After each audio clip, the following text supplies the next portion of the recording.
Hey, Newbie Dan here with an updated quick tip on how to remove the stuck top on a glue bottle. Now, I just put out a video on this, but I realized I left something out, so I'm doing another one. A lot of people commented that you can use channel locks, and you can. Here's the problem with channel locks. It's not necessarily a problem, but it's the reason why I preferred this other method. With channel locks, you have to judge how tightly to squeeze this, how tightly to squeeze the top. And if it's really stuck on tight, you'll have a tendency of squeezing harder and harder, and that can actually damage the top. Not that these bottles are super expensive, but you know what I mean. What I like about pipe wrenches is you don't have to tighten these very tight at all. They do all the work for you. When you turn them, the top just naturally closes down as you turn it that way. Notice I don't have this very tight at all, okay?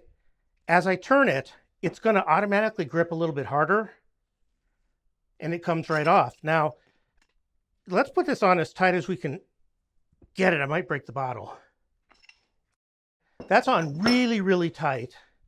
And I don't know whether channel locks can get it off or not, but I don't want to show that because that's not what I'm trying to demonstrate. This is what I'm trying to demonstrate. So if you prefer channel locks, I don't really care.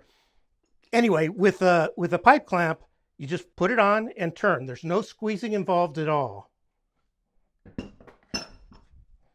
Now see what you guys made me do? You got me all flustered about the channel lock, and I dumped glue all over the board. I blame every one of you that left a comment about channel locks. Anyway, that's my tip. Like it or not.